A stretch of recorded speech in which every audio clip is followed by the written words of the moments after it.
ኣብ ማእኸል መቐለ ተወሊዱን ኣብታ ከተማ ዝዓበየን ተምሃራይ ቤት ትምህርቲ ሃፀይ ዮሃንስ እናሃለወ ኣብ እዋን ንእስነቱ ናብ ቃልሲ ዝወረደ ወዲ ወረደ ብክልተ መጋቢት 1968 ዓ.ም ናብ ሜዳ ወፂኡ ኣብ ዞባ ምብራቕ ትግራይ ማርዋ ኣብ ዝተባሃለ ተዓሊሙ ድማ ብዕሊ ተጋዳላይ ሕወሓት ኮይኑ ኣብቲ እዋን ክልተ ጋንታታት ሕወሓት ጥራሕ ዝነበራ ኮይነን ሓይሊ ወያነ ናብ ዝብል ጋንታ ከም ዝተመደበ ይግለጽ። ካብ 1969 ዓ.ም ክሳብ 1972 ዓ.ም ኣብ ዝተፈላለዩ ብርክታት መሪሕነት ኮሚሳር ወይ ድማ ፖለቲካዊ ስርፀት ኮይኑ ኣገልጊሉ እዩ። ካብ መወዳእታ 1972 ዓ.ም ክሳብ መጀመርታ 1974 ዓ.ም ድማ ኮማንደር ቦጦሎኒ ክሳዕ ፍርቂ 1979 ዓ.ም ድማ ኮማንደር ብርጌድ ኮይኑ መሪሑ እዩ። ኣብ ትሕቲ እቲ ኣዝዩ ግኑንን ፍቱውን ወታደራዊ መራሒ ጀነራል ሓየሎም ኣርኣያ ዝነበረ ተጋዳላይ ታደሰ ወረደ ኣብ ሓይሊ 73 ከም ኣመራርሓ ኮይኑ ኣብ ብዙሓት ውግኣት እጃሙ ኣበርኪቱ እዩ።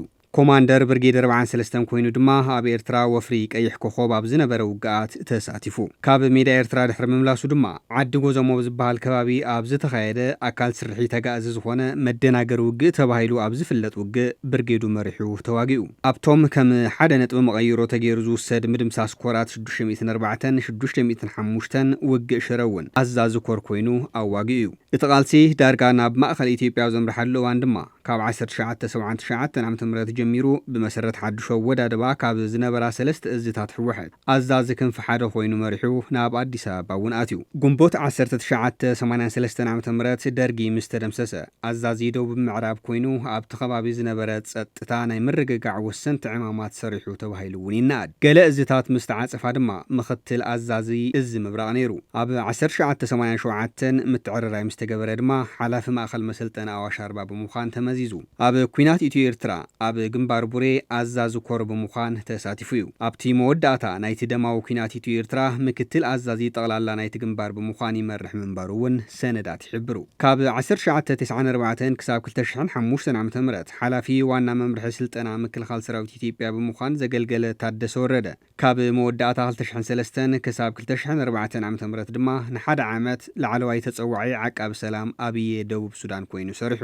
ብመዓርግ ኮሎኔል ኮይኑ ኣብ ስሩዕ ሰራዊት ስራሕ ዝጀመረ ብ1991 ዓ.ም ብርጋዴር ጀነራል ኣብ መወዳእታ 2005 ዓ.ም ድማ ሌተናል ጀነራል ኮይኑ ብጥሮታ ተሰናቢቱ።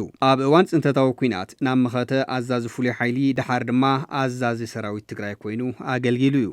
ኣብቲ 17 ዓመት ዝወሰደ ዕጥቃዊ ቃልሲ ህዝቢ ትግራይ ካብ ተራ ወተሃደር ክሳብ ኣዛዚ ኮር ኮይኑ ተዋጊኡን ኣዋጊኡን ፅንተታዊ ኩናት 2013 ዓ.ም ድማ ዋና ኣዛዚ ሰራዊት ትግራይ ዝነበረ ጀነራል ታደሰ ወረደ ነቲ ጀኖሳይዳዊ ኩናት ትግራይ ደው ዘበለ 24 ጥቅምቲ 2015 ዓ.ም ዝተፈረመ ውዕሊ ፕሪቶርያ ኣብ ከተማ ናይሮቢ ኣብ ዝቐፀለሉ እዋን ምስ ሓላፊ ስታፍ ሰራዊት ኢትዮጵያ ኢታማጆር ሹም ብርሃኑ ጁላ ዘትዩ እዩ። ኣብቲ ምስረታ ግዜያዊ ምምሕዳር ትግራይ ካብ ከይዲ ምጥያሹ ጀሚሩ ዓብዪ እጃም ዝነበሮ ታደሰ ወረደ ከም ምክትል ፕሬዚደንት ሓላፊ ፀጥታን ሰላምን ኮይኑ እውን መሪሑ እዩ።